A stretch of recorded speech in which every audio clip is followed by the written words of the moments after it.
All right. So on the stock exchange, this is Mr. Mitchell. Mr. Mitchell, of course. This is on Trump and the GE. Jontay Porter breaks the 11th commandment, and we're asking people to subscribe to the channel and like and share the videos. Um, this is a little different from what we usually do, but I think it's important because the NBA is benefiting from the spiking asset prices by the Fed, the government, the policy of spiking assets. Not just the value of the teams, because that didn't really affect but so many people. Probably have 30, 40 teams, how many billionaires out there in the world. But in terms of the TV contracts, that's where most of the value is for the teams, in my opinion, because they probably don't make as much money. They probably don't make that much money from the ticket sales. They may. I'm sure they make a lot of money from the corporate box seats, but what's really driving the value of the teams and the salaries for the players is the value of the TV contracts. And so I understand that the NBA now has a set amount they have to pay the players. So let's say, for instance, every dollar in revenue the team gets, they pay 50% to the players, or 45%, something like that, which is great because it used to be the players didn't get that sort of set payment. So you had a guy like Dr. J and Moses Malone, Larry Bird, Magic had to negotiate pretty hard for their salaries. Now it's less unpredictable. Yeah. It's more predictable. It's more predictable because now the players definitely going to get their piece of the pie when they weren't at first. And so I think it's created another problem because now the players may feel a little entitled. You got guys making $50 or $60 million a year, and the value, the quality of the product, in my opinion, isn't what it used to be. Whether the quality of play, guys that they're traveling, carrying the ball, so on and so forth. So the NBA and the players do benefit from this spike in asset prices. So the players almost seem like capitalists themselves, if you think about it, because now they're not part of an ecosystem. They're their own little. They have their own little, almost like their own little gated communities where they all have their own podcast, their own shoe brands, their own clothing line, their own whatever tequila brand. They don't buy anybody else's tequila or anybody else's t-shirts or anybody else's. They don't go to anybody else's podcast. They have their own little, create their own little gated communities, where they all have their own little sort of ecosystem, and they're almost like many businesses. You're making $60 million a year. That's a pretty, or $40 million a year. That's a pretty sizable business if you think about it. So overall, as far as the economy is concerned, I think it's still same old. It's a Fed spiking up asset prices. That's the only thing there is. And people talk about inflation, but it's all manufactured. It's just people, whoever controls the supplies, is hiking prices. So I don't think necessarily raising interest rates or halting interest rates is going to do anything about it. I think it's still the labor class, working class being crushed. And it has to, I'm not saying it has to, but it may create some angst when you're working 9 to 5 and your salary's not really going up, and you see these players making $40-50 million a year. Some of them, aren't really 5'2" guys like Magic and Bird and Isaiah Thomas was. So I just get your take on the economy right quick, and what do you think was going on as far as the NBA being part of this or benefiting from the spike in asset prices? Yeah, I mean, I think just the overall economy, we're starting to see some slight market corrections because the market is in some ways catching up to what's happening in the real economy. Right, we're seeing the Michigan consumer expectations, PMI numbers, PPI numbers.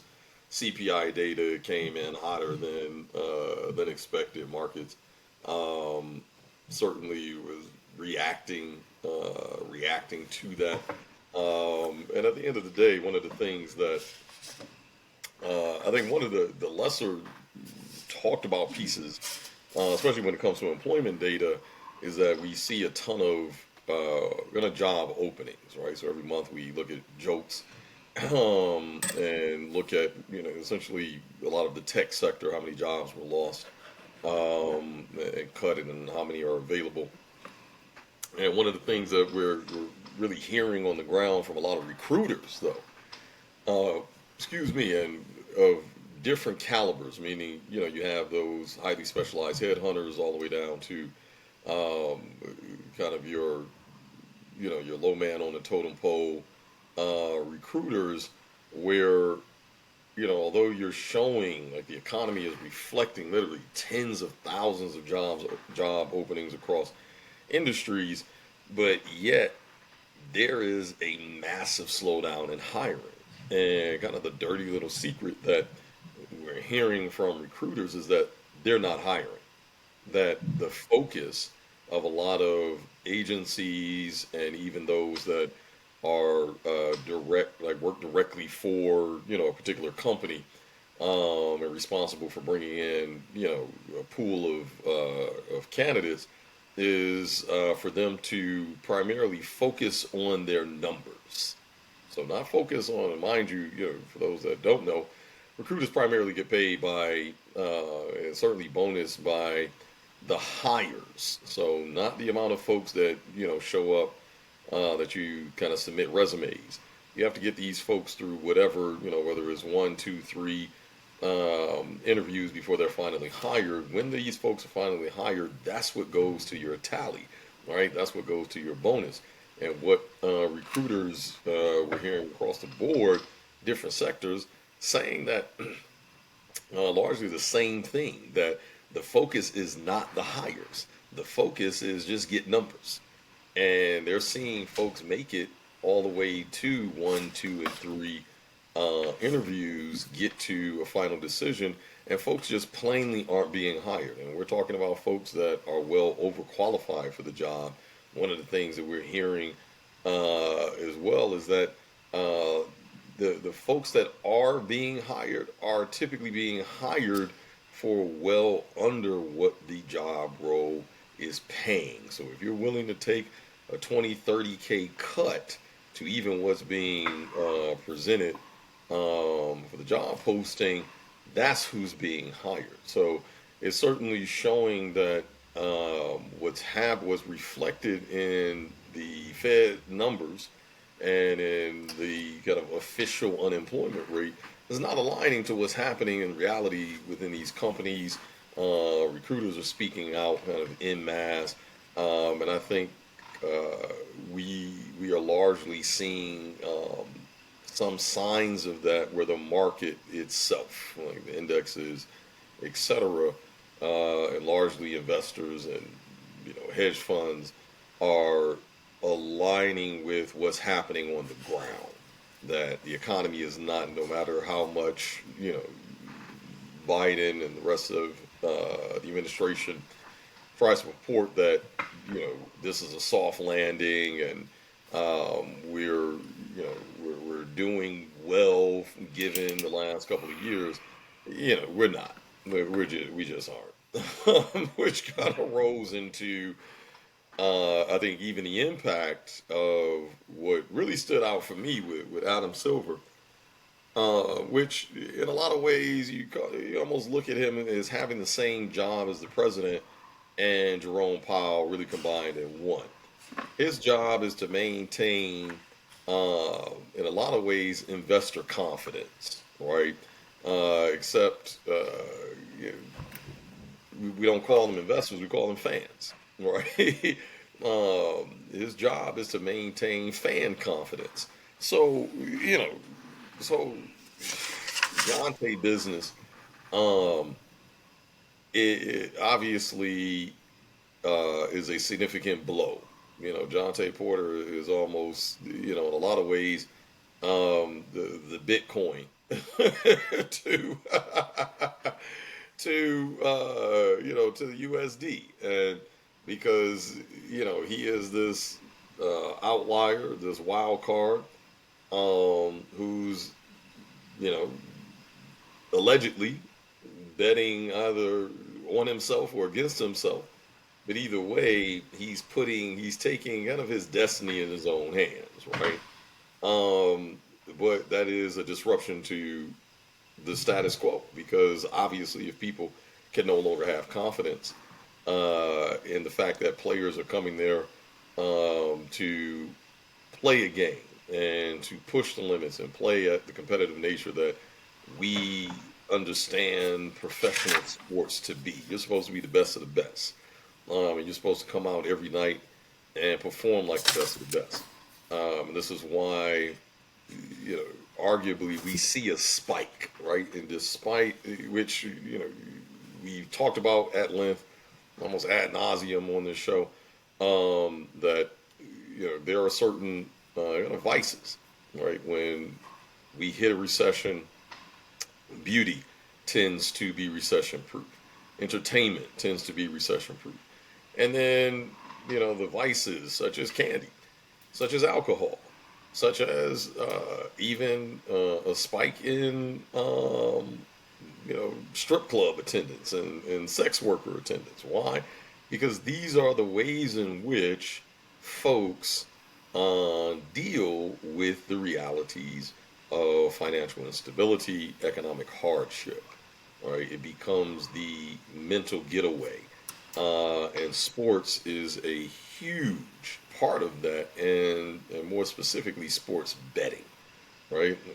We're seeing so many more inflows into sports betting, and now sports betting is legal in almost 40 states at this point, and continues to grow. It's moved faster than cannabis. Right? It's moved faster than even medicinal cannabis. So, point is that to undermine that, that's really what Jontay Porter represents right now to the NBA. Is Here's someone who is undermining a significant stream of income, but also even to the players. To your point, one of the things that we're seeing, this is probably going to be the wealthiest cohort of players to come out. One of the things that I think it was an interview with what's the comedian's name? One of the comedians, is it Andrew? I think it's Andrew Schultz or whatever his name is. And he was talking with JJ Redick, and in JJ Redick's opinion, he thinks we're going to see less turnover in terms of athletes going broke. That was a very common storyline across every, whether it was football and basketball. I think football and basketball were arguably more popular in terms of folks going broke. MLB, which is where I think the contract sizes, right? Because for a long time, NFL, NBA, you got MLB contracts. Like these were these monster contracts, even for the 80s and 90s, comparatively, where folks doing $10 million, $20 million contracts, when at the time it's like, holy crap, this backing the Brinks truck up. Well, it's the equivalent to today of a rookie coming into the NBA doing 20 million.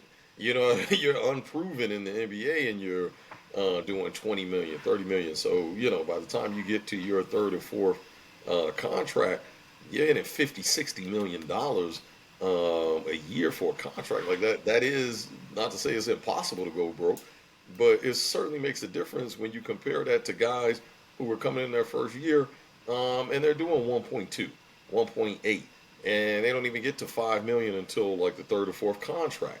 So it's certainly easier to kind of blow through, on jewelry and cars and family members and wanting to support charities and just your circle always having their hand out. It's easy, and plus taxes. You can easily blow through a few $1,000,000, right? But it's much harder to blow through certainly 30 million, 40 million in a year or two. I'm certain that some people are going to be determined to do it, but for the most part, I think we will see less of that type of turnover going from an NBA player to broke, and especially in the time period, because you saw this typically in less than 4 years that they're going broke. I think that you're going to see a longer time period, but in other words, Jontay Porter represents a threat to that ecosystem. So it's not only that he's the wild card to kind of the administration owners, the NBA itself as an organization, but also the players, because now their contracts are directly tied to the revenue that the NBA generates. Right, this is what the Players Association has bargained for. So, I think it's being positioned as like an establishment versus the wild card, like the us versus them. But Jontay's still representing the players, and I don't think that that's the case. I think it's not only Adam Silver and the rest of NBA leadership and owners, but also the players themselves, right? Because the only way you can justify the TV rights and the distribution deal is because of the viewership. You undermine fans' confidence in the gameplay. Now you're undermining their ability to continue maintaining these type of 20, 30, $40 million contracts. Okay.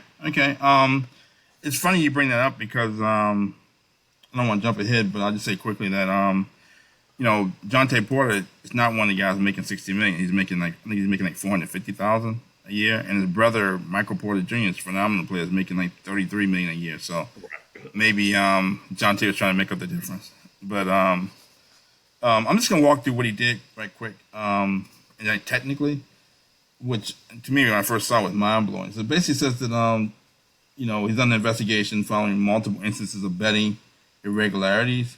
At issue are prop bets involving Porter from games on January 26th and March 20th. So it's 2 dates. So he spaced them out.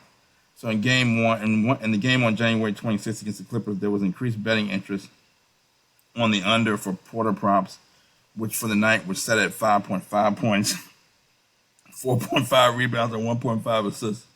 There was also an over and under for Porter's made 3-pointers, which was like 0.5. So that's a weird. It's like that's crazy. You're averaging like I think maybe 5 points and like 6 points and 5 rebounds. And you're gonna bet the under. You're gonna underachieve that. You know how hard it is to underachieve that. And so he's not a. I never really heard of the guy, but he doesn't play a lot. So there was wild betting on this guy. Right. Why is there so much wild betting on like a player who doesn't play that much and not really important? So that's a red flag right there. And he bet the under. I think he may have even bet on himself. Anyway, make a long story short. So on January 26th, he played just 4 minutes before leaving the game because of what the Raptors said was an aggravation of an eye injury. So what he did was, usually when you point out, you can recognize like someone throwing a game if their play is poor. What he did, his play wasn't poor. He didn't play. Took himself out of the game. He said he had an eye injury, and I saw the video, and it looked like someone pointed out that he went to the sideline and said someone was putting like some stuff in his eye, like maybe Visine or something. Yep. But he never showed any eye irritation before going to the bench. He didn't grab at his eye, nothing. Just went to the bench and said, I got an eye injury. Never came back. And so, it's like a lot of betting on him that night. It said that the under on the DraftKings said the under on Porter 3-pointers was the biggest money winner for bettors. Any NBA player props from games that evening. So you have a guy who doesn't even play, and the under was the biggest winners. Man, that's a red flag. That's a red flag. And then the next game says on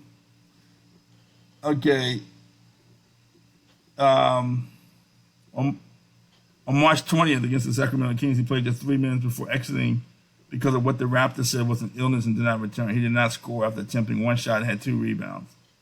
And the sportsbook had his over-under set at 7.5 points and 5.5 rebounds. And it says the next day, DraftKings Sportsbook reported in a media release that Porter's prop bets were the number one moneymaker from the night in the NBA. So I think the second night he left because of a stomach ache.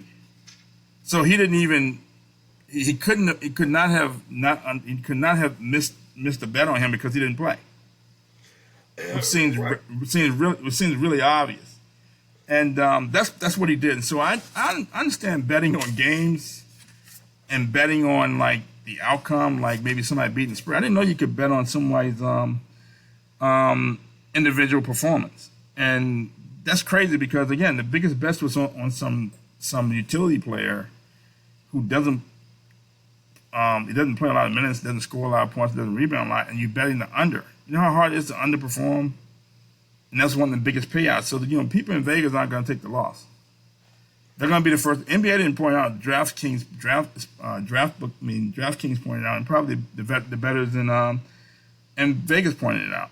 But so it gets back to your point. But this guy's not making $30 million a year, but he wants to make that amount of money, and so the NBA's probably been stepped on like 8, 9 times. They're doing great time. They keep expanding, like in almost like a McDonald's franchise or a fast food chain. When the economy is great, you keep expanding. And then when it contracts really quickly, you maybe cut back stores. But the NBA can't cut franchises that quickly. They probably don't want to cut franchises. And so as they've expanded, the quality of players gone down. You guys can, before you went to NBA, you had to be like a 5'2" guy or 4'2" guy. Now you got guys who are 2'2" guys and 3'2" guys. Some people just tall, just going to the NBA. And now it seems like the NBA may be trying to make up some of the difference to keep the money coming in by now allowing betting on games. And I never thought it was a good idea, but when you have some players potentially betting on themselves, I think maybe his friends were betting on him as well. I understand I read somewhere he was making a couple $1 million a month betting on himself. So now you have, the speculation, animal spirits on stock market, animal spirits as far as the sports leagues. Now you have animal spirits from the players. It's trickled down to the players.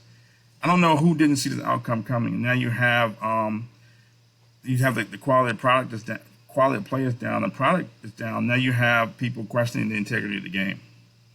And so the difference between the NBA and maybe WWF is the WWF is scripted. We know Ric Flair's gonna win, or Ricky Steamboat or Hulk Hogan's gonna win. The beauty of NBA or NFL is that it's unscripted drama.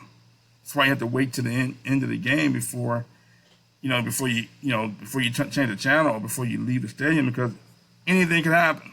Yeah. And it's unscripted, and anything could happen at any time. So I think they're questioning the integrity of the game now. And I think that that's gonna hurt the NBA in the long run. So the other thing is that now I'll let you weigh in on that. What do you think about that in terms of the integrity of the game? And the NBA has a train that's run away, and the commissioner may have a hard time keeping it on the rails. All right. Well, I think you hit the nail on the head when you said casinos aren't going to take the loss, right? They, this is a classic pump and dump, right? Like, I think the thing that he didn't consider, or maybe he did, and still, and again, all this is alleged, as we don't know for certain that it was him that placed the bets. But if he was the one that placed the bets, then the thing that maybe he didn't consider is that the casino never wants to take the loss. You know what I mean? Like, high rollers don't stay high for very long. All right, casinos, they themselves. You come in, you're making large amounts of money, and they want to intervene. They want to know how you're making the money. What are you doing? You're cheating. So, in other words, they're in a lot of ways, they're like short sellers, right? They are the ones paying attention to all of the signs. Is this legit? Is this not legit? And certainly ringing the alarm bells when something is off. And I mean, with that degree of specificity, though, just, like, it blows my mind. Like you said, he's a player. I think between both games, I don't even think it was a total of 10 minutes that he played between both games. It's like, it's like a penny stock, literally coming out of nowhere and all of a sudden this thing, is trading at 150, $200 a share in a day. And you look and, there's nothing in the financials to support such a move. There's no news, nothing. All you just seeing is a spike. And as more people are seeing it, then they're jumping in and jumping on the ride. And it just keeps pumping and pumping until the rug pull. And, Right. when the carcass is pulled back, and you best believe the SEC is is looking to see, well, who benefited the most, right?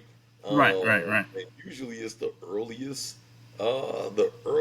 folks that benefited the most from it. So that's when they begin to start investigating, even if nothing was wrong. But they're going to start investigating it just because this thing popped out of nowhere. And Jontay Porter is the equivalent of a penny stock right now. He's not a franchise player. He's not a player that gets a lot of minutes. So it's like, why would someone, just logically, right? Why would you take $10,000 and decide to bet on a guy who in 2 games doesn't even Right. get 10 Right. minutes, right? Right, and you probably don't bet on that. You probably don't bet on them that often. Right. And the Yes, two times you bet, the 2 times you bet on them, you won. I used to work in M&A, and so they used to give us this confidentiality agreement when you're working on deals. Whether the deals get consummated or not the point. Especially if it's you're dealing with a company on the other side that's publicly traded. right. If they have a division that's publicly traded, or you're looking to buy a whole company that's publicly traded, and they tell you do not talk to anybody Yeah. about Can't say about. They'll tell you don't talk to anybody about this deal, and they sign a confidential agreement. My first deal I worked on, I business with, they don't tell anybody about this. I said, okay, you have to worry about me because I know you'd probably look at me anyway. I know you're gonna catch me, but anyway. So, and what would happen is that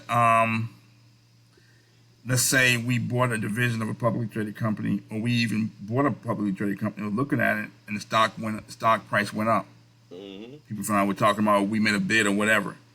About 6 months after the deal closed, they were sent around a list of people who made money, like, or they consider suspicious trading. And when they say suspicious trading, people who either bet a lot or people who don't buy stocks at all, just one day bought stocks. And they send you a list of names, and they ask you, do you know any of these people? Yeah. And the answer for me was always no, thank goodness. But it's almost like you cannot beat it, because if you know one of the names on the list, a couple, and like one, like let's say 3 or 4 people, there's a connection. If you know one person who never buys stocks, Right. didn't have a brokerage account, then one day opened a brokerage account and bought that stock month before it spiked on M&A news, you're toast. And so that's probably what they're doing right now. They're talking to people who made big bets on Jontay Porter, trying to find out who made money, and they're talking to Jontay Porter and some people in the Raptors organization. Do you know any of these people? Yep. If some of those people are related to Jontay Porter or some of his friends, that's where they get the connection from. And I'm guarantee you, whoever's made big bets on him, if there's a connection, if he bet on himself or had somebody else do it, these people are probably singing like Irene Cara right now. They're probably singing in several octaves higher than what they usually sing, and that's how you get caught, and you can't get around it. And you're only gonna get caught once before something happens. and so this speaks to the integrity of the game, and the NBA has to do something. So it just came out a couple of days ago that Adam Silver is saying that he may be Jontay Porter may be banned for life, which is not. I wasn't surprised by it. I think some people were surprised by it. The kid's so young. It says Porter has been away from the Raptors. I looked on the Raptors on their roster. Mm-hmm. Beside his name it says out. That's it. Doesn't say out indefinitely. It says out. Wow. Yeah. That's all. And says here Porter's been away from the Raptors since last month after the league learned of suspicious betting on 2 different games, both on the under for his prop bets. And Silver said there's an ongoing investigation into Porter, but he holds a large level of latitude when it comes to punishing Porter. The ultimate extreme option I have is to ban him from the game, Silver said. That's the level of authority I have here because there's nothing more serious around this league when it comes to gambling around our games than direct player involvement. So if you let this kid come, I don't know how they can let him come back because you almost have to ban him because it speaks to the level and it speaks to the integrity of the game, and you can't tell me he's the only one doing it. It's probably like several players making these same bets, and they have animal spirits, and they're greedy just like DraftKings and just like FanDuel and just like the people in Vegas and just like the owners. And I don't know. I never thought it was a good idea. I don't know how the league thought this would turn out any other way. So I'm expecting either a ban or like a serious suspension for this guy. He's not even that important to the league, to be honest with you. He rarely plays. He averages like 5 points a game.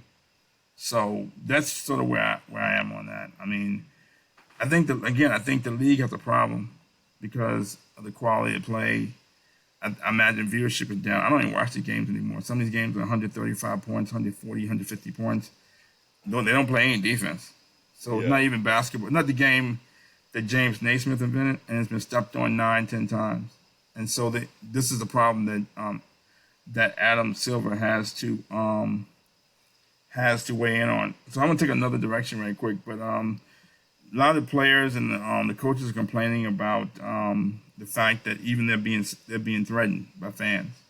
So I know BJ Bickerstaff, Bernie Bickerstaff's son, said that they threatened him, his kids, and his family, and he's saying the league needs to do something about it. But it just seems like the owners are getting the upside from the betting, and the players and the coaches get the downside in terms of the risk of a gambler may want to threaten one of the players physically, or actually do something to one of the players or the coaches physically. They know where the kids live, they know where the families live, they know where the players and the coaches live.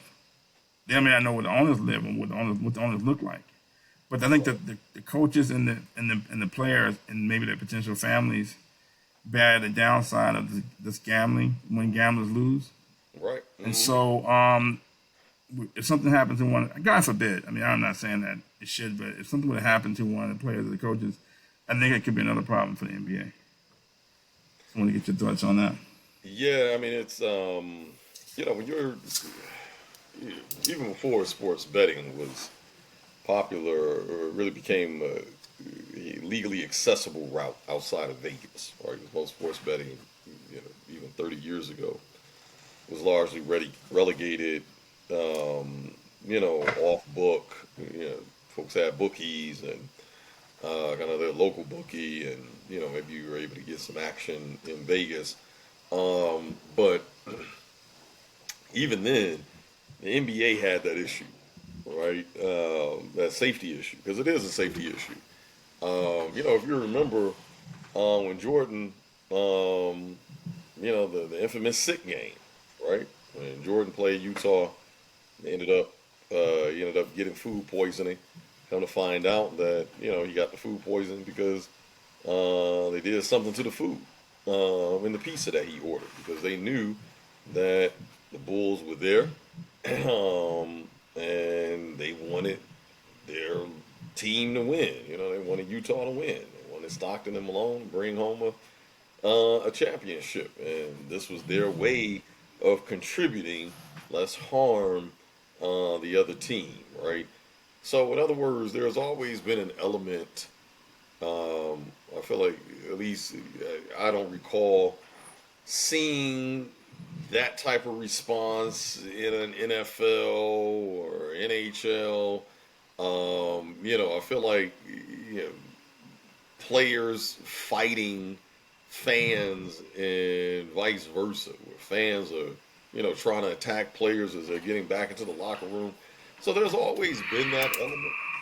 But now, putting people's money behind that emotion, that is the spark, right? Where it takes it to a new level, with the advent of social media. Information is significantly more accessible these days due to the internet. And because of that, it is incredibly easier to get a player's personal information, right? And folks are Or going, definitely easier. It's definitely easier to get the location if they're talking about what party they're going to or what event they're right, going to, whatever. right, yep. And players sometimes tell it themselves, right? As they're, on their Twitter, or their Instagram, or TikTok. And if you're an individual that, feels this player um, owes me because they, usually drop at least 12 a game. They're good for 12 points per game, and at least 5 rebounds, and the person comes in and underperforms that.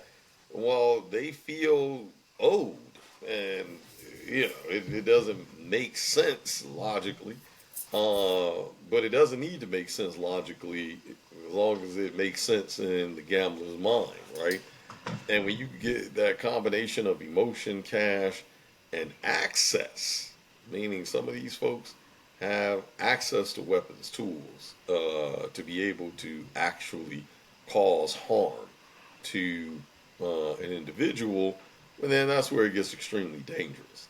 And I feel like that's the biggest difference between now, what players are going through, and even 30 years ago, where typically the fight ended in the stands, right?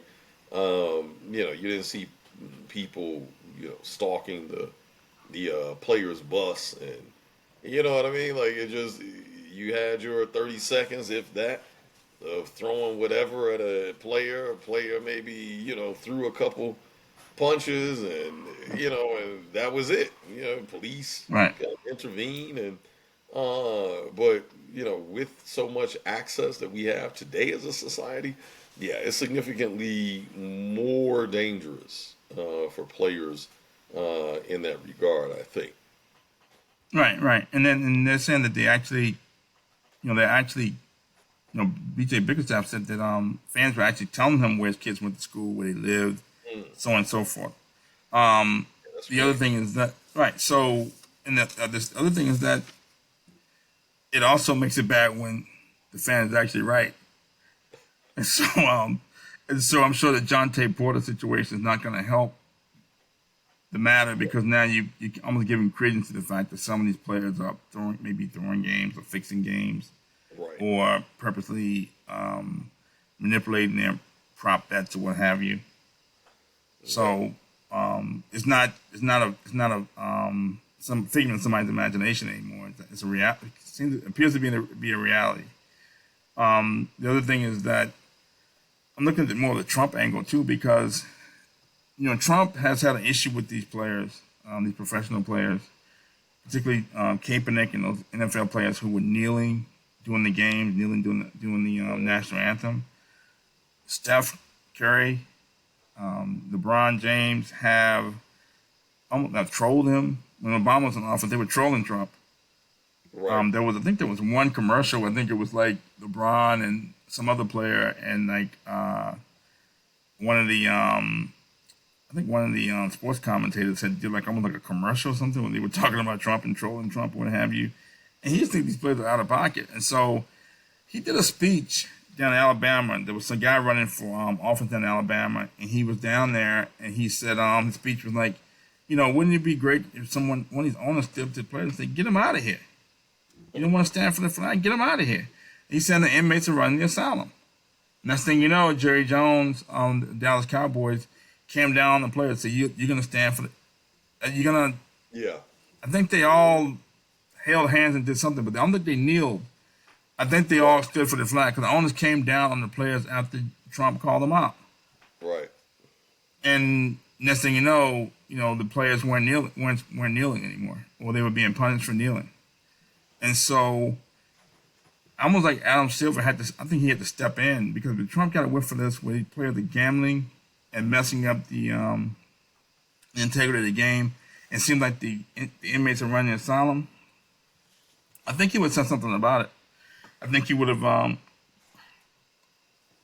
chastised the owners again. That you getting letting these rich players, they're spoiled brats, and you're letting them run the asylum, and they're messing up the game. And the owners need to take a stand against these guys. I think Adam Silver has to take a strong stand against Jontay Porter before Trump gets involved. And you don't want Trump to get involved. You don't want the government to get involved and start regulating the NBA before you can potentially self-regulate yourself. And the sad part about all this is that all of it was unnecessary. The NBA, this product sells itself. You basically messed the game up for no reason. You kept tinkering with it. You got rapid fan interest. You're making billions of dollars. How much is enough? Right. I mean, how much is enough for the NBA? Or maybe the NFL? How much is enough? You got to allow gambling now? Yeah. I mean, when's enough? I mean, you gonna wait till somebody get hurt, or you wait till the government steps in? When's enough? Yeah. So I think he has to step in before Trump gets involved, before Trump says something. Well, and I think he has a problem with LeBron, particularly LeBron and Stephanie's guys who've spoken out of pocket. They're telling Trump how to do his job, and Trump this, that, and the other. Trump a racist, Trump that, but they haven't called out Jontay Porter. They're real quiet when it comes to their own business and their colleagues. How can you tell the president what to do when you can't do your own job?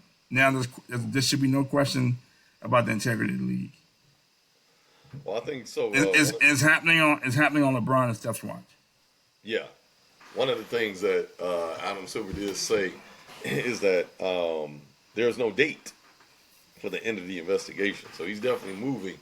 He's moving like the FBI in the sense that this cold case could be 20 years old. And as long as the government has resources, they're going to deploy resources as they see fit. So even if it takes them 2 decades to reopen something, then they will, right? So if I'm Porter, I hope he has a contingency plan if this ends up being true.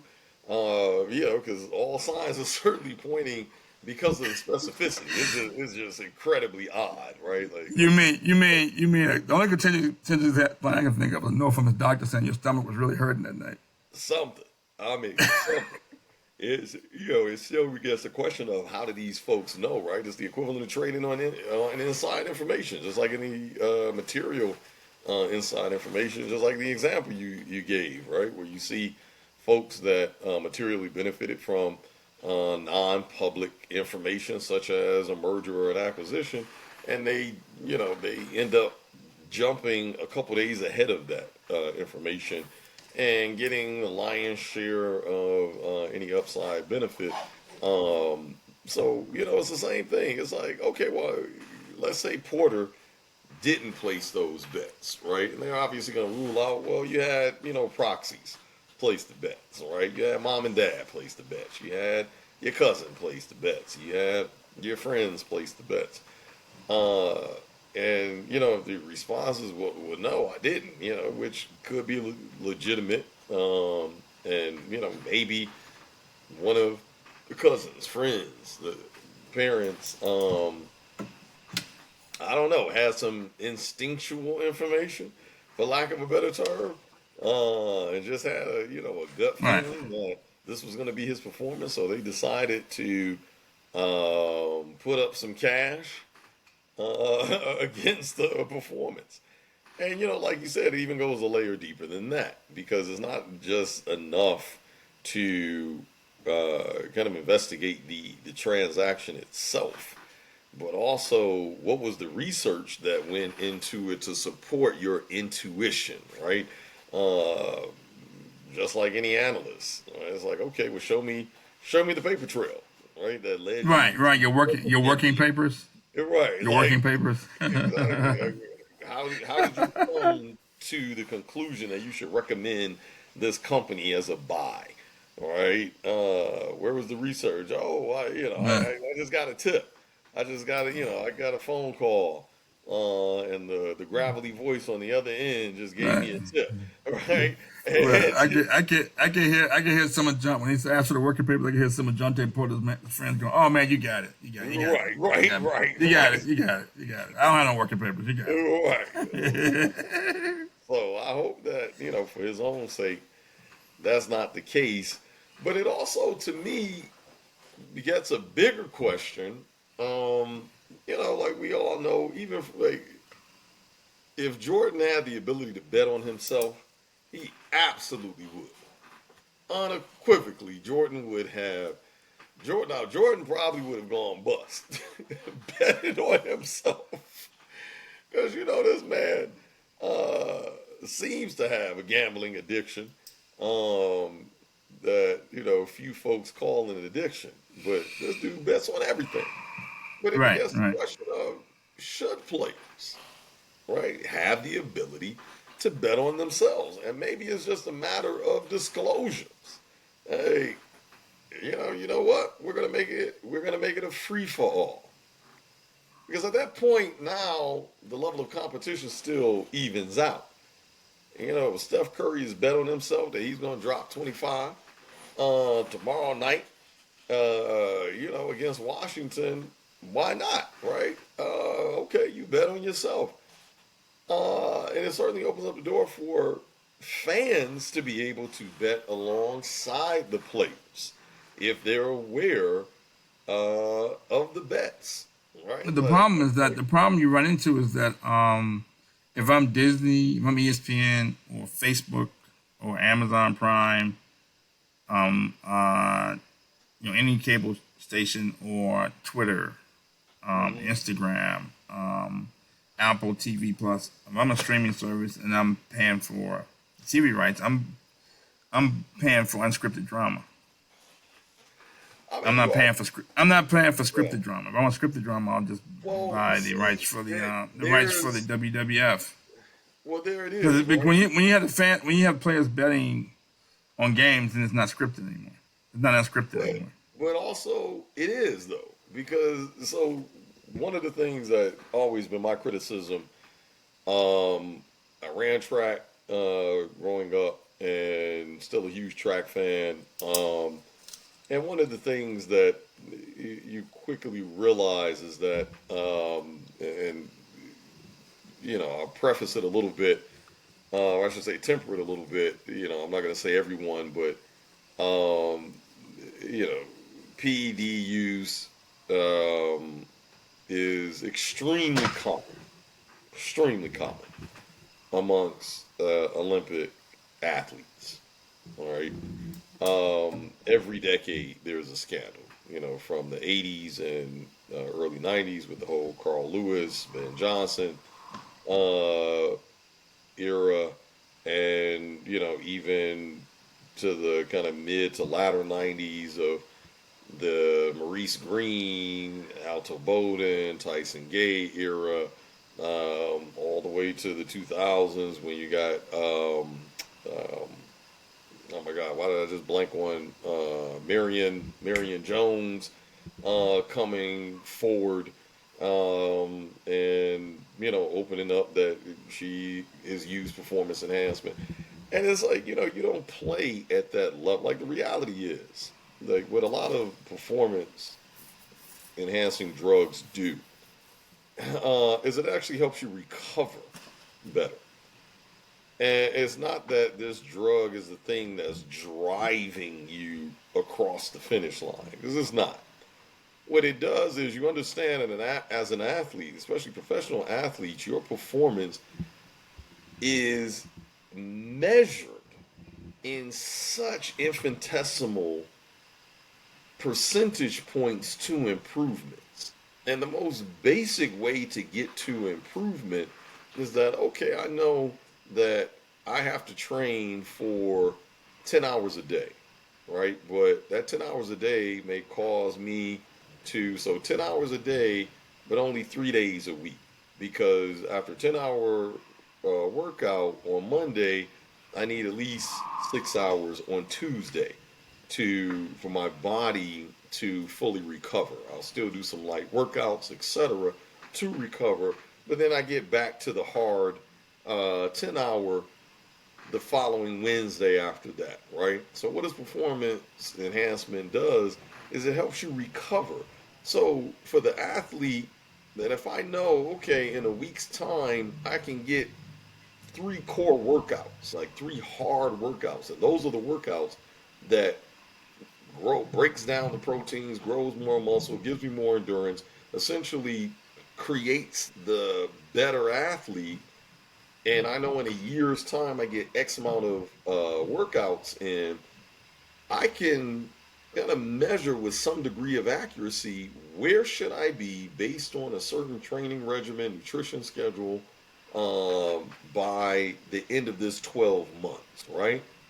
But if I can recover faster, then what can I do? Even if I add in one more 10-hour workout and go 4 days a week with a 10-hour workout, then instead of 12 months, I can do in 8 months what takes me 12 to do. That's what PEDs and a lot of the enhancements do. Is it helps you recover faster. I got. So you're saying everybody should be allowed to take PEDs? Is that what you're So saying?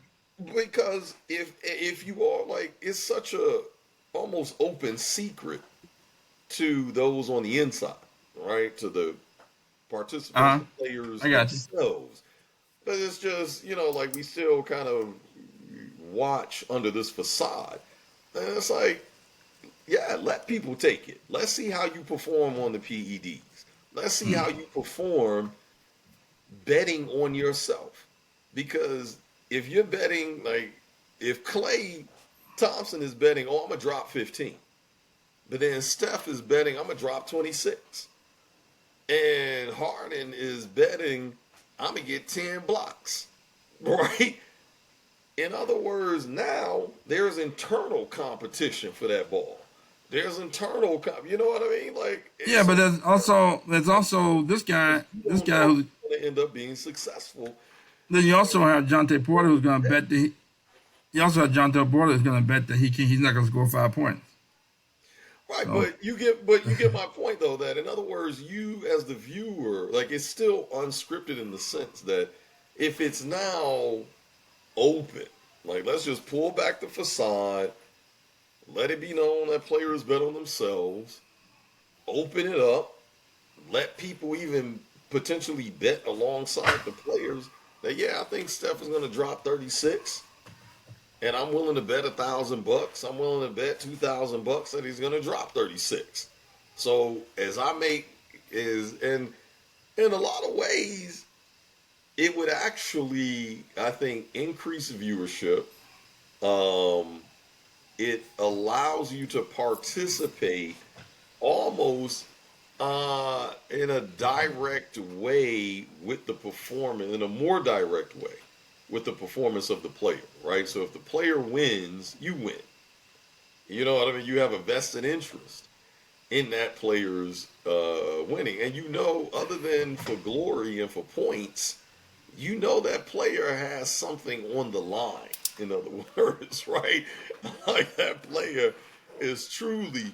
But I actually think we'll see the competition increase, maybe back to the way the '90s used to be, where you would see, you know, um, Sally and Rodman going into the stands to get the ball. You know what I mean? Like, that type of hustle and grind, and like, you don't see players ain't playing defense anymore. You practically I get to think walk up through the free throw line before you get a hand in your face. So, I think there's a reason why. I think there's a reason why they don't want players betting on games. I think they have enough data to show that players will game the system. So you can always have a player who will bet, I'm going to score 25, then go bet someplace else off the books. I'm not going to score 25 and make yeah, even that's more true. money. So I mean, Yeah, I think they have enough data to show that across sports leagues over history that it's not a good idea to have players betting on games. And there can be a league for that, just not it's not probably not the NBA. Maybe once if that's somebody thinks there's a league for that, go start a league and say you can bet on yourself and see what the outcome is. But I don't think you're. I think the advertisers are maybe that's buying the big unscripted. three. Maybe Cube need to make that happen. There you go. There you Yeah, go. I think Cube guys. I think he got enough problems as it is. I think the big three is almost too exciting. It's almost too exciting because the NBA has to think it's competition. Maybe see them as a Right. competitor one day, but um uh I just think that the advertising about unscripted drama, when you let the players bet on themselves, it's not unscripted. And I can guarantee you there's going to be somebody, if you let players start betting on themselves, like, oh, I'm going to bet I score 25, I guarantee you somebody gets licked and make a triple bet someplace else off the books that I'm not going to score 25. So it's just not, I don't think it's a good idea. I think they have enough data to show that, there's a market for unscripted drama. It's called the WWF. And so I think that's the problem that the league has now. The product has been stepped on so much. I mean, to get back to the 90s level of competition, you may have to like a franchise owner. If you were on a restaurant and it's just a sole proprietorship, you and your family, the recipes handed down from your grandparents, your great grandparents, gonna be on point. The food's gonna be on point. But when you span to like 10, 11 stores, sometimes the quality goes down. You may have to retrench. I don't think the NBA wants to retrench to get back to the quality they got back to the 90s. They had in the 90s. I think they're still talking about expanding. And so it's just, anyway, I think it's a train wreck waiting to happen. What do you think is going to happen? What do you think is going to happen? What do you think? Do you think he's going to get suspended? I mean, suspended for life? Honestly, one of the things that I wouldn't be surprised seeing that they haven't said is suing him. I think if it's found that he did make these bets or had the bets placed for him, not only will a ban happen, but I think it opens himself up to litigation because between the leadership in the NBA as well as the owners, this is going to be a public hanging, so to speak, a public flogging. They are going to make him an example of what they are willing to do to players that, dabble into, like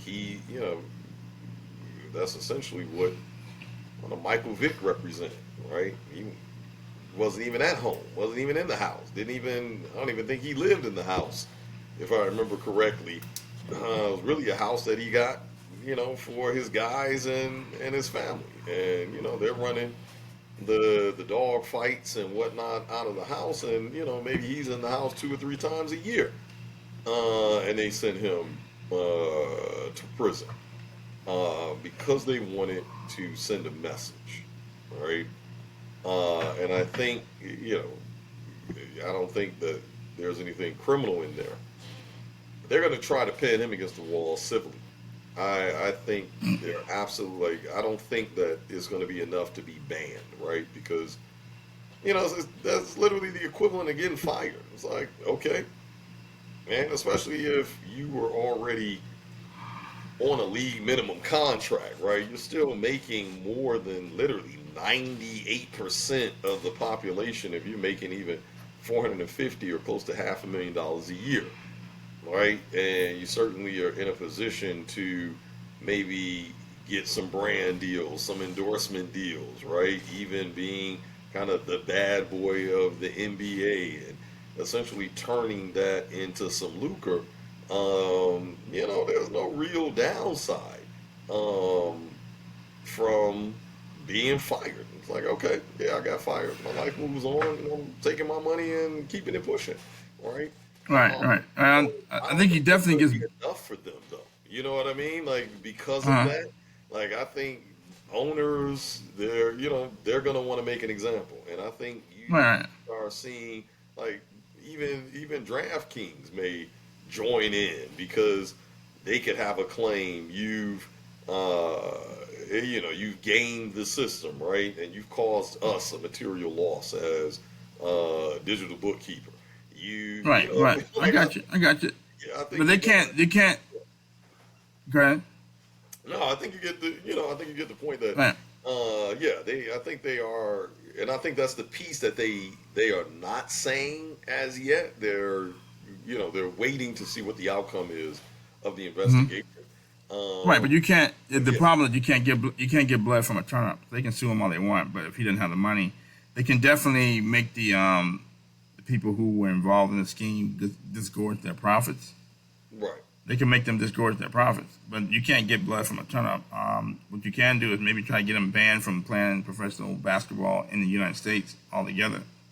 Yeah. Maybe you can go to Europe or something like that. But I think a lifetime ban for this kid would be devastating for him. But they're definitely gonna make an example of him. Anybody who, like, almost like insider trading, if they got some ill-gotten profits, you can make them disgorge the profits and maybe face some type of penalties like that. But I think he definitely gets banned. I think it's gonna be they're gonna try to like dance between the raindrops, try to ban this guy and make an example of him, but not make it seem like it's something that's prevalent in the league, so that it doesn't turn fans away. Yeah. It doesn't turn the partners away. But I mean, I think ultimately he broke the 11th commandment, in that he got caught. Yeah. Don't get caught. Don't get caught. If you're gonna do that, don't get caught. Yeah. And I think it's another problem for the NBA, because you can't tell me he's the only one doing it, and I think it just makes the product bad. And I'm not sure if there's any backdrop on whether the business partners don't want to bid up for TV contracts. It may be an issue next collective bargaining agreement between the owners and the players, or maybe an excuse to lower the payment to the players. Maybe it's how to get some of the money back or penalize the players. But I don't see the NBA stopping gambling anytime soon. Yeah. I think it's untenable that this problem not going to happen again. It's untenable that people aren't going to see the NBA as just more entertainment, like the WWF. Yeah. Because gambling's involved, and they may have been trying to shore up the revenue base in case because I'm sure they see the ratings aren't that strong anymore. It's all just smoke and mirrors. It's all just TV rights and corporate sponsors. But the attendance, maybe the attendance isn't as great as it was, especially for some of the losing teams. And I think the ratings are down. So, so at the end of the day, I think the genie's out of the bottle for the NBA. So yeah. But that's Trump and the GE. Jontay Porter breaks the 11th commandment. Don't get caught. Thank you for listening. And see you next week. Thank you.